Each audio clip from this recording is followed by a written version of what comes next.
20वां अध्याय पाशुपत योग एवं शैवी दीक्षा का वर्णन तथा शिव योग की महिमा। सूत जी बोले, हे ऋषिगण, सूर्य मंडल में स्थित पितामह महादेव रुद्र ब्राह्मणों, क्षत्रियों तथा वैश्यों के विशेष रूप से पूज्य हैं। वह शूद्रों के पूज्य नहीं हैं। उन्हें तो शिव पूजक की सेवा करनी चाहिए। स्त्रियों को भी पूजा आदि में अधिकार नहीं है, इसमें संशय नहीं है। द्विजेंद्रों के द्वारा की गई पूजा से ही स्त्रियों तथा शूद्रों को मंडल पूजा का फल प्राप्त हो जाता है। राजाओं के उपकार के लिए श्रेष्ठ ब्राह्मण के द्वारा विशेष रूप से पूजा की जानी चाहिए। इस प्रकार ब्राह्मण आदि को विधिवत सदाशिव की पूजा करनी चाहिए। ऐसा कहकर भगवान रुद्र वहां पर अंतर्धान हो गए। इसके बाद वह समस्त देवता तथा महान आत्मा वाले मुनिगण कल्याण करने वाले भगवान शंकर को उद्देश्य करके प्रणाम करने लगे। तदंतर देवता तथा तपोधन मुनि लोग प्रसन्न होकर रुद्र का ध्यान करते हुए जैसे आए थे वैसे ही चले गए। अतः धर्म, अर्थ, काम और मोक्ष के लिए मन, वचन, कर्म से शिव रूप आदित्य की नित्य पूजा करनी चाहिए। ऋषिगण बोले, हे रोमहर्षण, हे सर्व के सभी शास्त्रों का ज्ञान रखने वाले, हे व्यास शिष्य, हे महाभाग, अब आप हमें वाहे अग्नि पुराणोक्त शिव पूजा की विधि बताइए। भक्तों के कल्याण के लिए देवादिदेव शिव ने देवताओं तथा दानवों के लिए दुश्चर कठोर तप करके सडंग वेद से तथा सांख्य योग से भलीभांति ग्रहण करके अर्थ, देश आदि से युक्त गुण अविवेकियों के द्वारा निंदित वर्णाश्रम कृत धर्मों से कहीं कहीं विपरीत तथा कहीं कहीं अनुकूल जिस शतकोटि प्रमाण वाले शास्त्र को धर्म, अर्थ, काम, मोक्ष हेतु कहा है, उसमें उन सर्वव्यापी शिव की पूजा, स्नान, योग आदि का क्या विधान है, उसे सुनने की हमें बड़ी उत्कंठा है। सूत जी बोले, पूर्व काल में सनत कुमार ने अत्यंत सुंदर मेरु शिखर पर शिवजी के प्रिय शैलादि भगवान नंदीश्वर से यही बात पूछी थी। प्रणाम करके श्रेष्ठ मुनियों ने भी इनसे ऐसा ही पूछा था। हे मुनीश्वरों, तब अपने कुल को आनंदित करने वाले नंदी ने उन सनत कुमार को जिस शिव ज्ञान का उपदेश किया था उसे आप लोग सुने। स्वयं शिव के द्वारा संक्षिप्त करके परिभाषित किया गया वह शिव ज्ञान वेद प्रतिपादित, निंदा आदि से रहित, शीघ्र ही श्रद्धा उत्पन्न करने वाला, गुरु कृपा से प्राप्त होने वाला, दिव्य तथा अनायास ही मुक्ति देने वाला है। सनत कुमार बोले, हे भगवान, हे सर्वभूतेश, हे नंदीश्वर, हे महेश्वर, धर्म, अर्थ, काम और मोक्ष के शिव की पूजा आदि का क्या विधान है? हे शैलादेव, विनम्रता पूर्वक मुझ आए हुए को यह बताने की कृपा कीजिए। सूत जी बोले, हे मुनीश्वरों, उनकी ओर देखकर तथा पुनः उनका वचन सुनकर वक्ताओं में श्रेष्ठ भगवान नंदी समुचित समय उपस्थित जानकर उनसे कहने लगे। शैलादी बोले, गुरु तथा शास्त्र से प्राप्त ज्ञान के आधार पर मैं अधिकार पात्रता के विषय में बता रहा हूँ। गौरव के कारण ही शिव शास्त्र के आचार्य की गुरु यह संज्ञा होती है, इसके विपरीत नहीं। जो स्वयं आचरण करता है, दूसरों को भी आचार में स्थापित करता है तथा शास्त्र के अर्थ ज्ञान का संग्रह करता है, वह आचार्य कहा जाता है। अतः भक्त को चाहिए कि वह वेदांत तत्वज्ञ, भस्म धारण करने वाले, सुशील, प्रिय दर्शन वाले, सम्मानित, लोगों को आनंदित करने वाले, श्रुति तथा स्मृति में प्रतिपादित मार्ग का अनुसरण करने वाले, विद्या से अभय प्रदान करने वाले, लालच तथा चपलता से रहित, आचार का पालन करने वाले, धैर्यशाली तथा संध्या आदि कालों से समुचित स्थान पर स्थित रहने वाले आचार्य गुरु का अन्वेषण करें। उस गुरु को प्राप्त करके अनन्य भाव से शिव की ही भांति उनका पूजन करना चाहिए। शिष्य को चाहिए कि वह शरीर से, धन से तथा श्रद्धा विश्वास के अनुसार गुरु की वैसी सेवा करे जिससे वह प्रसन्न हो जाए। महाभाग गुरु के प्रसन्न हो जाने पर शीघ्र पास बंधन का क्षय हो जाता है। गुरु मान्य है, गुरु पूज्य है, गुरु साक्षात सदाशिव ही है। गुरु को भी चाहिए कि प्रिय वस्तु के प्रदान से तथा इधर उधर अनेक कार्यों के लिए आदेशों द्वारा 3 वर्षों तक ब्राह्मण शिष्यों की परीक्षा करे। उत्तम शिष्य को अधम कार्य में तथा अधम को उत्तम कार्यों में नियुक्त करना चाहिए। गुरु के द्वारा आकृष्ट तथा ताड़ित होने पर भी जो शिष्य विषाद को प्राप्त नहीं होते वह ही शिव धर्म के अधिकारी हैं। शिव धर्मिष्ठ, शिव धर्म परायण, जितेंद्रिय, धर्म संपन्न, श्रुति स्मृति के मार्ग का अनुसरण करने वाले, सुख दुख आदि सभी द्वंद्वों को सहने वाले, धैर्यशाली, सदा उद्योगशील चित्त वाले, परोपकार में लगे रहने वाले, गुरु सेवा में निरत, सरल तथा मृदु स्वभाव वाले, स्वस्थ चित, गुरु के अनुकूल, प्रिय बोलने वाले, मान रहित, बुद्धि संपन्न, स्पर्धा विहीन, कामना शून्य, शौच आचार आदि गुणों से युक्त, दंभ तथा मात्सर्य से विहीन, इस प्रकार के शिव भक्ति परायण सभी द्विज शिष्य होने के अधिकारी हैं। इंद्रिय आदि 24 तत्वों की शुद्धि के लिए मन, वाणी, कर्म से इन आचरणों से संपन्न इस प्रकार के शिष्यों का शोधन करना चाहिए। शुद्ध हृदय वाले, विनय से संपन्न, मिथ्या तथा कटु भाषण से रहित और गुरु की आज्ञा का पालन करने वाला शिष्य ही गुरु कृपा के योग्य होता है। शास्त्रज्ञ, बुद्धिमान, तपस्वी, लोकप्रिय, लोकाचार में रत तथा तत्वज्ञानी गुरु मोक्ष देने में समर्थ बताया गया है। गुरु सभी लक्षणों से संपन्न, समस्त शास्त्रों में निष्णात तथा सभी उपायों के विधान को जानने वाला भी हो, किंतु यदि वह आत्मज्ञान से रहित हो तो सब कुछ निष्फल है। स्वयं अनुभूत किए जाने वाले परमात्म तत्व में जिसकी निश्चित धारणा न हो, उसका अपना ही कल्याण नहीं है, तो उसके द्वारा दूसरे का कल्याण कैसे संभव है। जो आत्मज्ञानी द्विज है वह स्वयं शुद्ध है और जो दूसरों को भी शुद्ध कर देता है। तत्वहीन गुरु में बोध कहाँ से होगा और उसका आत्मोद्धार कैसे होगा। जो आत्मज्ञान से रहित है वह सब पशु कहे गए हैं। पशु तुल्य द्विज के द्वारा जो शिष्य ज्ञान प्रेरित किए जाते हैं वह सब भी पशु ही कहे गए हैं। अतः जो लोग तत्ववेता हैं वह ही मुक्त हैं और दूसरों को भी मुक्त कर सकते हैं। आत्मबोध उत्पन्न करने वाला तत्व परानंद को उत्पन्न करता है। उस तत्व को जिसने जान लिया वही परमानंद का दर्शन कराने में समर्थ है। नाम मात्र का गुरु ऐसा नहीं कर सकता। जो आत्मज्ञान विहीन है वह दूसरों को कभी नहीं तार सकता। क्या कोई शिला दूसरी शिला को नदी आदि से पार करा सकती है। जिनका नाम मात्र का ज्ञान है उनकी मुक्ति भी नाम मात्र की ही होती है। योगियों के दर्शन, स्पर्श तथा भाषण मात्र से ही बंधन का नाश करने वाला अनुग्रह शीघ्र ही होता है। अथवा गुरु को योग मार्ग से शिष्य के देह में प्रवेश करके योग के द्वारा सभी तत्वों का शोधन करके शिष्य को ज्ञान प्रदान करना चाहिए। योगियों के लिए ज्ञान योग से 3 गुणों की शुद्धि विहित है। गुरु को चाहिए कि धर्म को जानने वाले, धर्मपरायण, वेदों में पारंगत तथा समस्त दोषों से रहित ब्राह्मण, क्षत्रिय अथवा वैश्य शिष्य की सम्यक परीक्षा करके ज्ञान से ज्ञेय को देखकर गुरु परंपरा से प्राप्त मार्ग के द्वारा एक दीपक से दूसरे दीपक की भांति विधि पूर्वक उसे बोधमय करें। भवन, पद, वर्ण, मात्रा, कालाध्वर, संज्ञक ये तत्व सर्वसम्मत एवं उत्तम है। हे महाभाग सनत कुमार, गुरु के आज्ञा मात्र के प्रभाव से जिस शिष्य की इन तत्वों की संसारोन्मुक्ता नष्ट हो जाती है उसी शिष्य को गुरु कारण्य समुत्मन सिद्धि और मुक्ति मिल जाती है। पृथ्वी, जल, तेज, वायु, आकाश ये 5 महाभूत भवन पदवाच्य हैं अथवा इनका समावेश भवन में होता है। शब्द, स्पर्श, रूप, रस तथा गंध ये अपने स्वभाव से पद कहलाते हैं। हे विप्र, श्रोत, त्वक, नेत्र, जिह्वा, घ्राण ये 5 ज्ञानेन्द्रियां वर्ण संज्ञक हैं। वाक, पाणी, पाद, पायु, उपस्थ ये 5 कर्मेंद्रियां मात्र संज्ञक हैं। मन, बुद्धि, चित्त, अहंकार इस अंतकरण चतुष्टय को कालाध्वर कहा गया है। मानवीय आनंद से लेकर ब्रह्मानंद आनंद पर्यंत, ब्रह्मा पद पर्यंत उन्मनी अवस्था अमनस्कत्व श्रेष्ठ से श्रेष्ठतर है तथा सर्वतत्व प्रकाशक ईशत्व इनसे भी श्रेष्ठ कहा गया है। इस कल्याण स्वरूपा तत्व शुद्धि को योग ज्ञान शून्य प्राणी नहीं जानता है। इस प्रकार श्रीलिंग महापुराण के अंतर्गत उत्तर भाग में शिव पूजनोपाय वर्णन नामक 20वां अध्याय पूर्ण हुआ। 21वां अध्याय शिव दीक्षा विधि वर्णन एवं शिवार्चन का महात्मा। सूत जी बोले, गंध, वर्ण, रस आदि से भली भांति भूमि की परीक्षा करके ईश्वर के आवाहन योग्य उस स्थान को वितान, चांदनी आदि से अलंकृत करके वहां 1 हाथ माप का मंडल बनाना चाहिए। उसके मध्य में चूर्णों के द्वारा पंचरत्न समन्वित श्वेत या रक्त वर्ण गोल अष्टदल कमल की रचना करनी चाहिए। तत्पश्चात उस कमल की कर्णिका में परिवार से युक्त अति शोभा में परम कारण शिव का आवाहन करके अपने सामर्थ्य के अनुसार पूर्ण प्रयत्न से उनका पूजन करना चाहिए। हे महामुनि, कर्णिका के कमल दलों में अरिमा आदि 8 सिद्धियां स्थित बताई गई हैं।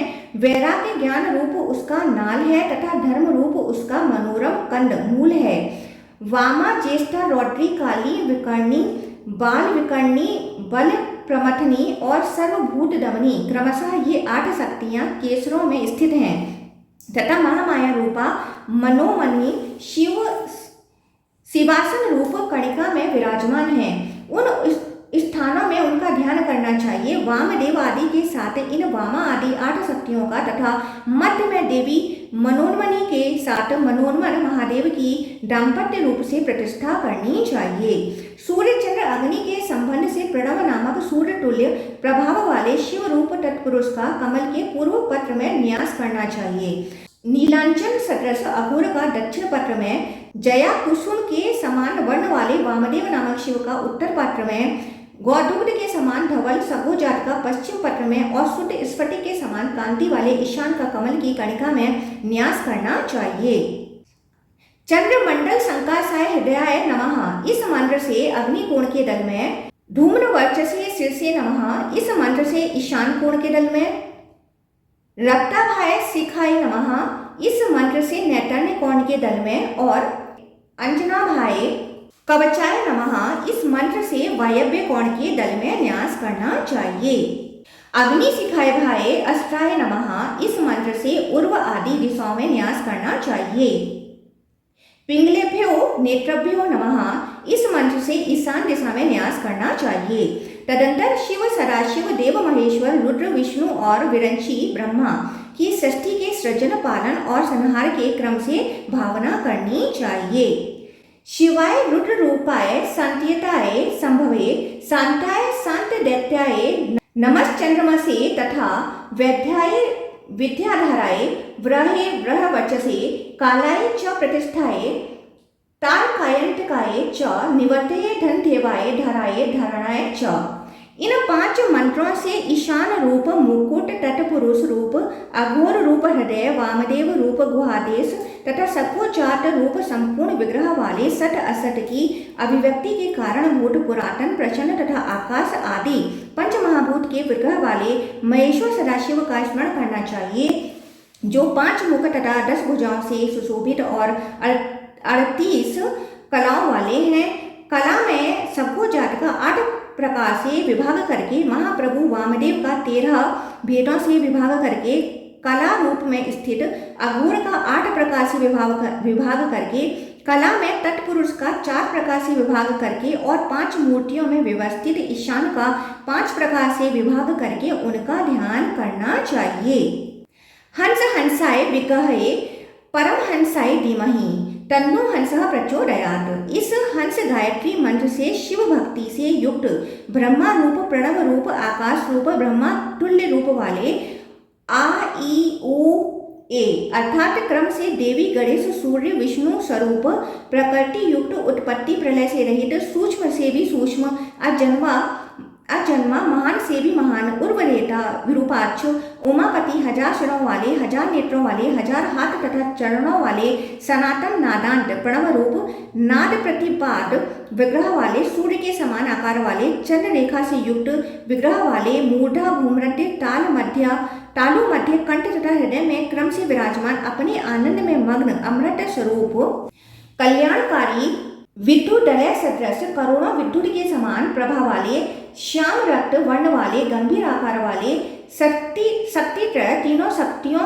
पर विराजमान 3 तत्वों से युक्त तथा विद्या मूर्ति स्वरूप भगवान सदाशिव ईशान का इस प्रकार स्मरण करना चाहिए और यथाक्रम से उनका पूजन करना चाहिए। तत्पश्चात पूर्व आदि दिशाओं से संबंधित इंद्र आदि लोकपालों का अस्त्र मंत्र से अलग अलग पूजन करना चाहिए। इसके बाद विधि पूर्वक चरु बनाकर उसका आधा भाग शिव को अर्पित करना चाहिए। शिव को निवेदित करने के बाद शेष चरु के आधे भाग से हवन कर देना चाहिए। तदंतर बचे हुए उत्तम चरु को अघोर मंत्र से अभिमंत्रित करके भक्षण करने के लिए शिष्य को दिलाना चाहिए। चरु का भक्षण करने के अनंतर आचमन करके शुद्ध होकर शिष्य को विधि पूर्वक तत्पुरुष का यजन करना चाहिए। तत्पश्चात ईशान मंत्र से अभिमंत्रित किए गए पंचगव्य का प्राशन करके वामदेव मंत्र से सर्वांग में भस्म धारण करना चाहिए। गुरु को शिष्य के दोनों कानों में रुद्र गायत्री का जप करना चाहिए। होम के पूर्व सूत्र युक्त आच्छादन युक्त 2 वस्त्रों से घिरा हुआ तथा हेमरत्नों से अधिवासित जो सुवर्ण में अधिवासन मंडल है, उसमें 5 ब्रह्मा मंत्रों से 5 कलशों का स्थापन करना चाहिए। तत्पश्चात अपने सामर्थ्य के अनुसार चरु से होम करना चाहिए। इसके बाद शिव ध्यान परायण भक्त शिष्य को मंडल के दक्षिण भाग में कुश की शैया पर शयन करना चाहिए। पुनः प्रातःकाल होने पर अघोर मंत्र से विधि पूर्वक घृत की 108 आहुति देकर दुस्वप्न रूप मल का शोधन करें। इस प्रकार व्रती शिष्य को स्नान कराकर उसके शरीर को भूषित करके उसे नवीन वस्त्र, उत्तरीय तथा पगड़ी धारण कराकर और उससे समस्त मंगल कृत्य संपन्न कराकर दुपट्टा आदि से उसके नेत्र को बांधकर उसे मंडल में प्रवेश कराएं। शिष्य अपने धन सामर्थ्य के अनुसार सुवर्ण युक्त पुष्प अंजलि में लेकर ईशान मंत्र से प्रभु को पुष्पांजलि अर्पित करे और पुनः रुद्राध्याय अथवा केवल प्रणव का उच्चारण करता हुआ शिव के ध्यान में लीन होकर मंडल की 3 प्रदक्षिणा करके देव देवेश का ध्यान करके पुष्पों को ईशान दिशा में स्वयं प्रक्षिप्त कर दे। पुष्प जिस मंत्र पर गिरे वही मंत्र उसके लिए सिद्ध हो जाता है। तदंतर मंगल जल तथा अघोर मंत्र से अभिमंत्रित भस्म से शिष्य का स्पर्श करके शिष्य के सिर पर अपना हाथ रखकर गुरु को गंध आदि उपचारों से शिष्य का पूजन करना चाहिए। वरुण संबंधी पश्चिम द्वार प्रवेश के लिए सभी वर्णों के लिए श्रेष्ठ है और यह विशेष रूप से क्षत्रियों के लिए अत्युत्तम कहा गया है। प्रवेश के अनंतर शिष्य के नेत्र का वस्त्रावरण हटाकर उसे मंडल दिखाना चाहिए। इसके बाद शिष्य को कुशा आसन पर बैठाकर दक्षिणामूर्ति शिव का आश्रय लेकर पंच तत्व प्रकार से तत्व शुद्धि करनी चाहिए। हे सनत कुमार, हे सुव्रत, क्रम से पृथ्वी आदि पंच महाभूतों से लेकर अहंकार पर्यंत अंड की निवृत्ति से उस अहंकार से भी ऊपर अव्यक्त गोचर प्रकृति पर्यंत स्थिति के द्वारा तथा ज्ञान कला से पुरुष तक का ज्ञान करके उससे भी ऊपर परम शिव की प्राप्ति के मार्ग को शिव भक्ति के द्वारा आवरण रहित करके शिष्य को तुरीय शिव तक पहुंचा दे। तत्पश्चात उन योगेश्वर तत्व रूप शिव के समर्चन के लिए प्रकृति, पुरुष, ईश्वर इन तत्वत्रय अथवा अहंकार आदि 4 तत्वों के क्रम से शांत्यतीत कला में स्थित सदाशिव के निमित्त ईशान मंत्र से होम कर दे। साथ ही पृथक गणना से सगो जात आदि 4 मंत्रों के द्वारा शांत्यंत शिव के लिए होम कर दे। हे मुनि श्रेष्ठ, इसके बाद ईशान मंत्र से परम शिव को 108 आहुति देकर ऋत्विजों के द्वारा 108 आहुति से दिग देवता होम करना चाहिए। ईशान दिशा में 5वें ईशान मंत्र से किया गया याग प्रधान याग कहा जाता है। मंत्र के आदि में प्रणव तथा अंत में स्वाहा लगाकर समिधा, घृत, चरु, लाजा, लावा, सरसों, यव, तिल इन 7 द्रव्यों का हवन करना चाहिए। हे विप्र, उनकी पूर्णाहुति ईशान मंत्र से की जाती है। हे सुव्रत, प्रणव युक्त हंस गायत्री मंत्र सहित अघोर मंत्र से विधि पूर्वक प्रायश्चित किया जाता है। जया अभ्यातान आदि से लेकर स्विष्ट कृत होम पर्यंत अग्नि कार्य को 3 प्रकार से पूर्वोक्त प्रधान होम के साथ युक्त कर देना चाहिए। तत्पश्चात गुरु को चाहिए कि मौन होकर बीज स्वरूप सब्बोजात आदि वेद मंत्रों से पृथ्वी आदि पंच महाभूतों का तथा केवल ईशान मंत्र से प्राण अपान वायु का निरोध करके छठे नमो हिरण्यबाहवे इस मंत्र से आत्मवाचक प्रणव के अंत रूप नाद समुदाय से व्याप्त ब्रह्मांड का भेदन करे। तत्पश्चात ब्रह्मा, केशव तथा रुद्र को अन्योन्य रूप से उपसंहत करके अर्थात ब्रह्मा को केशव में, केशव को हर में विलीन करके संहार मूर्ति हर को रुद्र में, उन रुद्र को ईशान में और उन महेश्वर ईशान को शिव में उपसंहत करके पुनः सृष्टि क्रम से भवनाशक रुद्र का चिंतन करें। इसके बाद शिष्य के जीव को रुद्र में स्थापित करके ताड़न, द्वार दर्शन, दीपन, ग्रहण, पूजा सहित बंधन और अमृतीकरण विधि पूर्वक कराना चाहिए। अघोर मंत्र के आदि में सगोजात मंत्र और अंत में षष्ठ मंत्र नमो हिरण्यबाहवे तथा सबके अंत में फट शब्द प्रयुक्त करके पृथ्वी आदि पंचभूतों के प्रकार से संहति कही गई है। सगोजात आदि में इसके बाद नमो हिरण्यबाहवे और पुनः अंत में शिखा तथा फट लगा हुआ मंत्र दीक्षा योगी के लिए तारण तथा तत्वों का द्वार दर्शन कहा गया है। अघोर मंत्र से संपुटित करके प्रधान ईशान मंत्र को दीपन कहा गया है। सगोजात मंत्र से संपुटित करके ईशान मंत्र को ग्रहण तथा उसी ग्रहण की ही तरह सगोजात मंत्र से संपुटित करके ईशान मंत्र को बंधन भी कहा गया है। और समग्र त्र्यंबक मंत्र से प्लावन अर्थात अमृतीकरण बताया गया है। सांख्यतीत, प्रतिष्ठा, अमला, विद्या, शांति तथा निर्वृति ये कलाएं कही गई हैं। इसका यथाक्रम परस्पर संक्रमण करके तत्व, वर्ण, कला, भुवन, मंत्र और पद इस स्वरधवों का शोधन करके और पुनः प्रणव तथा योनि बीज ह्रीम से संपुटित करके शिव प्रतिपादक मंत्रों के द्वारा यथा विधि अर्थ का विचार करके स्तवन करना चाहिए। पूजा, संप्रोक्षण, तारण, हरण, अत्यंत शुद्ध मन का संयोग, यथाक्रम विक्षेप, अर्चना, गर्भधारण, वागीसी के गर्भ में स्थापन, पुनर्जनन, भानु का अधिकार अर्थात तत्सदृश ज्ञान का निवारक रूप और विशेष रूप से अविद्या का नाश होता है, ऐसा जानिए। हे सुव्रत, हे महामुनि, उद्वार, प्रोक्षण तथा तारण में प्रारंभ में उत्तम ईशान मंत्र और उसके अंत में योनि बीज के साथ मंत्र का प्रयोग करना चाहिए और अंत में फट से युक्त अघोर मंत्र के द्वारा संस्कृति होती है, इसमें संदेह नहीं है। हे सुव्रत, प्रत्येक तत्व के लिए योग मार्ग के द्वारा यही क्रम निर्धारित है। जब तक मुष्टि सदृश प्राणायाम में स्थित रहे उतने काल को विशुभ योग के द्वारा क्रम से निवृत्ति कला से लेकर शिवा कला पर्यंत व्यतीत करें। साधक नासिका के अग्रभाग पर दृष्टि को स्थिर करके योगियों के चर्मावयभूत मंत्र से द्वादशांत परम तत्व शिव के साथ समता को प्राप्त होता है, पृथक पृथक स्थानों पर दृष्टि रखने से नहीं। हे विपेंद्रो, दीक्षित को सुख दुख आदि द्वंद्व समूहों को सहना चाहिए, ऐसा देव देव शिव का आदेश है।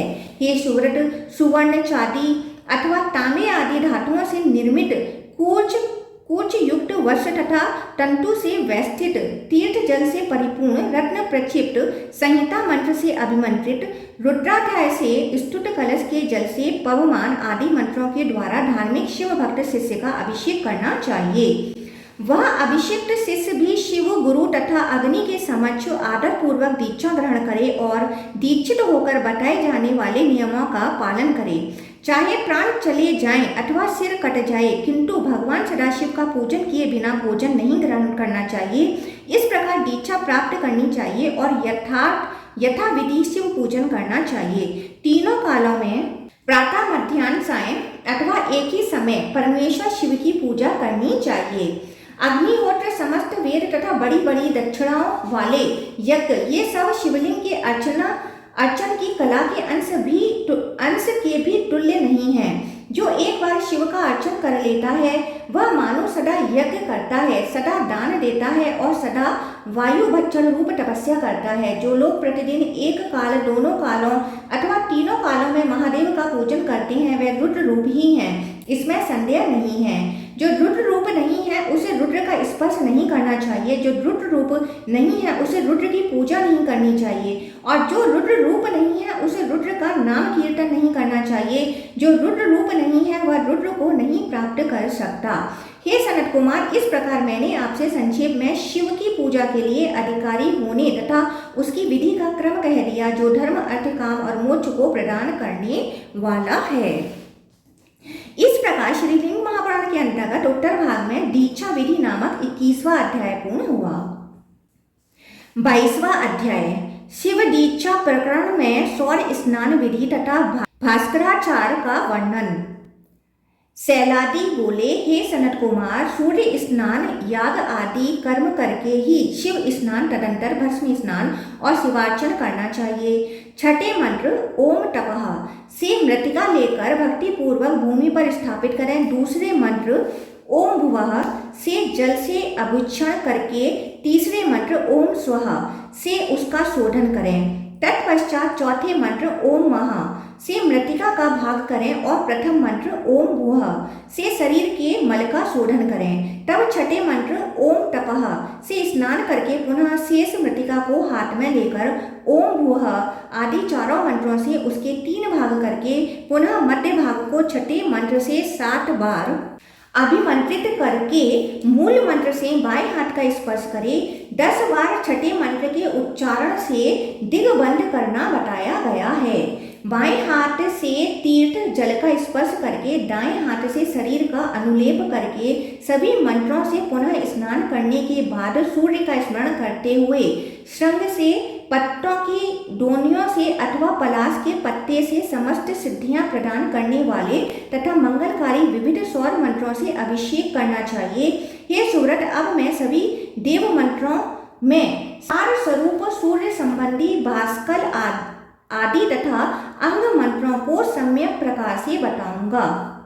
ओम भुवः, ओम भुवः, ओम स्वः, ओम महः, ओम जनः, ओम तपः, ओम सत्यम, ओम ऋतम्, ओम ब्रह्मा। यह नवाक्षरमय मंत्र बास्किल मंत्र कहा गया है। भू आदि सातों लोग प्रलय पर्यंत नष्ट नहीं होते अतः उन्हें रट अक्षर कहा जाता है। सत्य ब्रह्मा अक्षर नाश शून्य है। इस प्रकार प्रणवादि नमः पर्यंत बास्कल मंत्र है। ओम भूर्भुवः स्वः तत्सवितुर्वरेण्यं भर्गो देवस्य धीमहि धियो यो नः प्रचोदयात्। ओम नमः सूर्याय खगोलकाय नमः।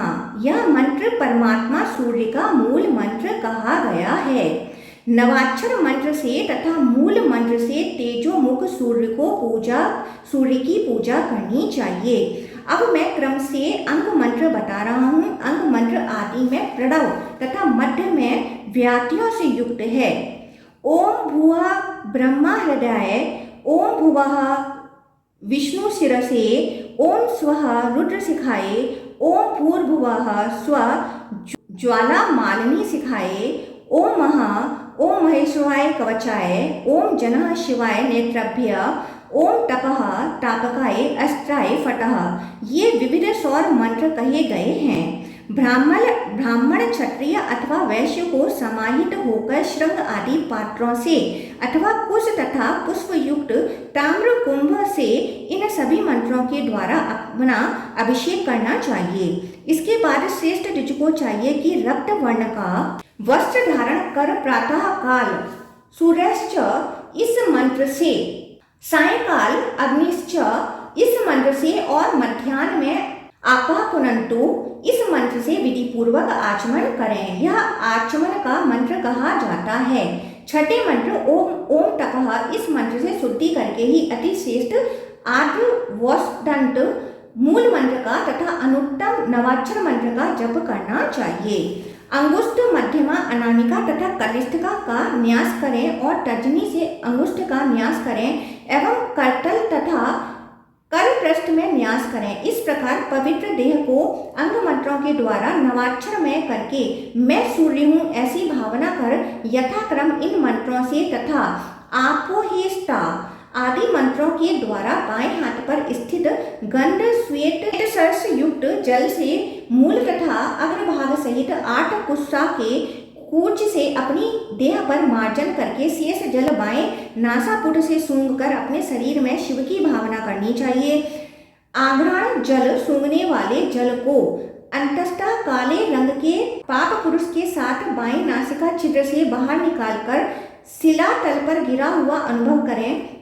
तदंतर सभी देवताओं, ऋषियों, भूतगणों तथा पितरों का विधि पूर्वक तर्पण करें। इसके बाद प्रातः, मध्याह्न तथा सायंकाल व्यापनी परा ज्योत्सना संध्या की उपासना करें और भगवान सूर्य को अर्घ्य प्रदान करें।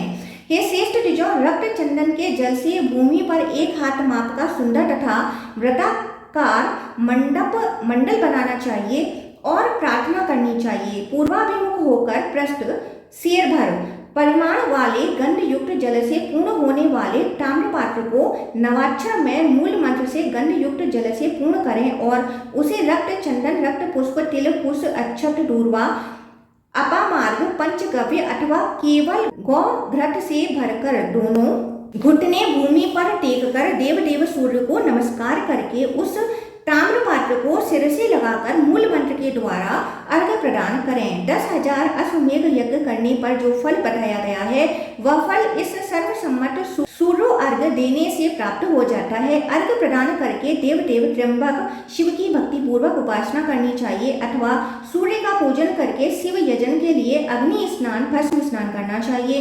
शिव पूजा के लिए पूर्व की भांति सूर्य स्नान की भांति शिव स्नान करना चाहिए। इसमें केवल मंत्र की भिन्नता है।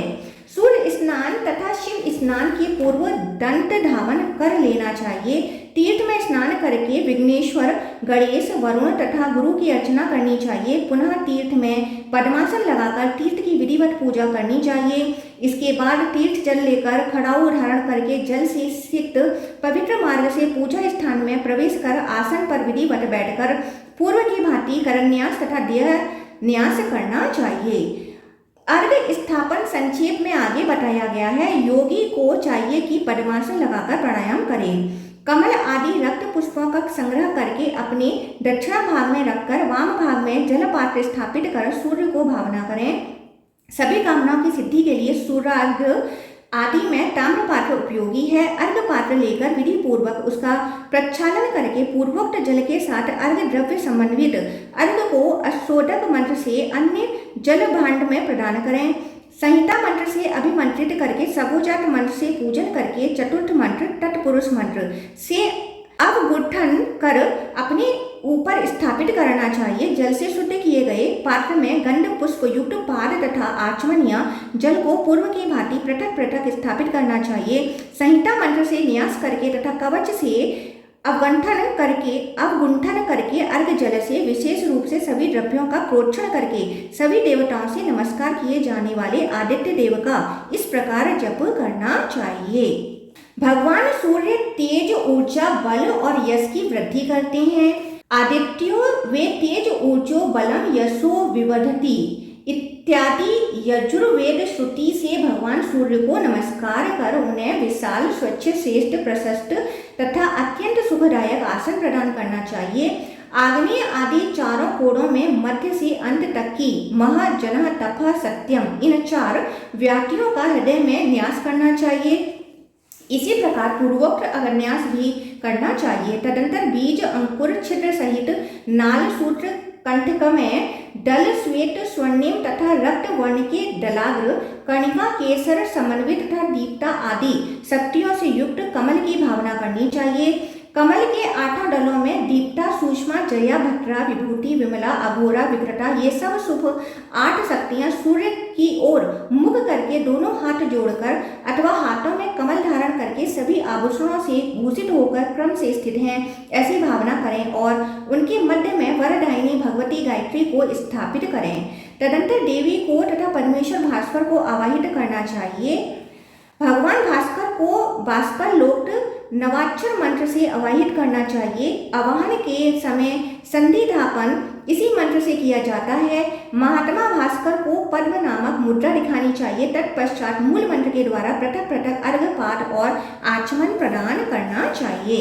इसके बाद भास्कर मंत्र से अर्घ स्नान प्रदान करने के बाद विधि के अनुसार रक्त कमल, रक्त पुष्प, रक्त चंदन, धूप, दीप, नैवेद्य, मुखवास, एला, लवंग आदि तांबूल आरती आदि प्रदान किए जाते हैं। तत्पश्चात अग्नि कोण, ईशान कोण, नैतन्य कोण, वायव्य कोण, पूर्व तथा पश्चिम दिशा में 6 प्रकार का यजन किया जाता है।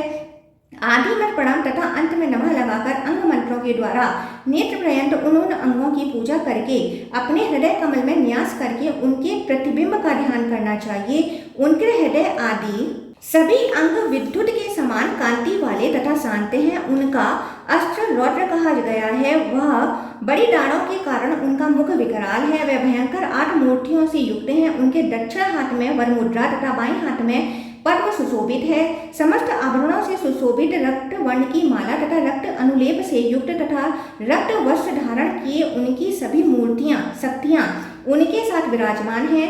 मंडल सहित वह महादेव सिंदूर के समान अरुण विग्रह वाले हैं। हाथ में कमल धारण किए हुए हैं। अमृत में मुख मंडल वाले हैं। 2 हाथों तथा नेत्रों से संपन्न है। रक्त आभरणों से भूषित है तथा रक्त वर्ण की माला एवं अनुलोप से सुशोभित है। इस प्रकार का रूप धारण किए हुए भुवनेश्वर भास्कर का ध्यान करना चाहिए। कमल के बाहरी भाग में सभी और मंडलों में शुभ चंद्र, मंगल, बुध, बुद्धिमानों में श्रेष्ठ बृहस्पति, महान बुद्धि वाले रुद्रपुत्र शुक्र, शनैश्चर, राहु तथा धूम्रवर्ण कहे जाने वाले केतु का पूजन करना चाहिए। सभी 2 नेत्रों एवं 2 भुजाओं वाले हैं। राहु केवल उर्व शरीर सिर वाला है, वह मुख खोले हुए तथा टेढ़ी भौं और कुटिल दृष्टि वाला है। शनैश्चर भयंकर दांतों से युक्त मुख वाला है और हाथ में वरद तथा अभय मुद्रा धारण किए हुए है। इसके नाम के आदि में प्रणव, ओम तथा अंत में नमः लगाकर धर्म, काम एवं अर्थ की सिद्धि के लिए प्रयत्न पूर्वक इनकी पूजा करनी चाहिए। सूर्य देव के मंडल के बाहर 49 मरुत गणों की भी पूजा करनी चाहिए, जो ऋषि, देव, गंधर्व, नाग, अप्सराएं, ग्रामणी, यातुधान, राक्षस तथा यक्ष हैं, उनकी भी पूजा करनी चाहिए। भगवान सूर्य के वेद में 7 अश्वों की पूजा पहले करनी चाहिए। प्रभु सूर्य के निर्माल्य ग्राही बाल खिल्ले ऋषि गणों की भी पूजा करनी चाहिए। मूर्ति के आसन तथा देवताओं की भी पूजा करनी चाहिए। उन सूर्य आदि देवताओं के आवाहन में, पूजा के अंत में तथा विसर्जन के अंत में विधान के अनुसार पृथक पृथक अर्घ प्रदान करना चाहिए। इसके बाद 1500 अथवा 108 बार बास्कल मंत्र का जप करना चाहिए और पुनः दशांश हवन करना चाहिए। हवन के लिए मंडल के पश्चिम की ओर वर्तुलाकार कुंड बनाना चाहिए और 4 अंगुल माप की ऊंचाई तथा चौड़ाई वाली मेखला बनानी चाहिए। नित्य एवं नैमित्तिक कर्म में 1 हाथ प्रमाण का कुंड उत्तम होता है। कुंड में अश्वत्थ पीपल के पत्ते के आकार की 10 अंगुल परिमाण की नाभि बनानी चाहिए। उसके आधे 5 अंगुल प्रमाण वाला और हाथी के उष्ठ के सदृश आकार का कुंड का अगला भाग योनि बताया गया है। 1 अंगुल प्रमाण का नाल बनाना चाहिए तथा कुंड के बाहर 2 अंगुल भाग छोड़कर मेखला बनानी चाहिए। इस प्रकार यत्न पूर्वक कुंड बनाकर ही बाद में हवन करना चाहिए। छठे मंत्र से उल्लेखन करना चाहिए तथा जल से कुंड का प्रोक्षण करना चाहिए। तदंतर समाहित होकर प्रथम मंत्र से कुंड के मध्य में आसन कल्पित करना चाहिए और प्रथम मंत्र से ही प्रभावती नामक शक्ति की स्थापना करनी चाहिए। क्रम से गंध, पुष्प आदि से बास्कल मंत्रों के द्वारा ही विधिवत पूजन करके बास्कल मंत्र से ही प्रत्येक क्रिया का पृथक यजन करना चाहिए। तत्पश्चात मूल मंत्र से विधि पूर्वक पूर्णाहुति होनी चाहिए। क्रमशः इस विधान के द्वारा सूर्य रूपी अग्नि उत्पन्न हो, तब पहले कहे गए विधान के अनुसार अग्नि में पूर्वोक्त कमल का न्यास करना चाहिए। हे महामुने, उस कमल के मुख पर पूर्व की भांति प्रभु भास्कर की सम्यक पूजा करके संहिता मंत्रों से 1-1 अंगों के लिए बास्कल मंत्र के द्वारा पृथक पृथक 10 आहुतियां प्रदान करनी चाहिए। जया होम से लेकर स्विष्टकृत होम पर्यंत पारम्य क्रम से सभी मार्गों में यज्ञ काष्ठ का प्रक्षेप करना चाहिए। अमित आत्मा वाले देव भास्कर को समस्त पूजा होम आदि का समर्पण करके उन्हें अर्घ प्रदान कर उनकी प्रदक्षिणा करके अंग मंत्रों से उनकी पूजा कर कर्मों का उपसंहार करके अपने हृदय कमल में विसर्जन करके तथा नमस्कार करने के अनंतर धर्म काम की सिद्धि के लिए शिव पूजा करनी चाहिए। इस प्रकार संक्षेप में सूर्य पूजन कहा गया। जो मनुष्य देव जगत गुरु परमात्मा भास्कर का एक बार भी यजन करता है, वह परम गति को प्राप्त होता है। वह पूर्ण रूप से सभी पापों से मुक्त हो जाता है, सभी पापों से रहित हो जाता है, सभी ऐश्वर्यों से संपन्न हो जाता है और अप्रतिम तेजस्वी हो जाता है। वह पुत्र, पौत्र, मित्र तथा बंधु बांधव, धन धान्य, यान वाहन, भूषण आदि से संपन्न होकर इस लोक में विपुल सुखों का सम्यक भोग करके मृत्यु को प्राप्त होने पर सूर्य के समान अनंत काल तक आनंद प्राप्त करता है। पुनः वहां से इस लोक में जन्म लेकर धार्मिक राजा होता है अथवा वेदांग से संपन्न ब्राह्मण होता है। तत्पश्चात पूर्व जन्म के दृढ़ संस्कार के कारण धर्मपरायण तथा वेदों में पारंगत वह मनुष्य भगवान सूर्य की ही भलीभांति उपासना करके सूर्य सायुज्य प्राप्त करता है। इस प्रकार श्रीलिंग महापुराण के अंतर्गत उत्तर भाग में तत्व शुद्धि वर्णन नामक 22वां अध्याय पूर्ण हुआ।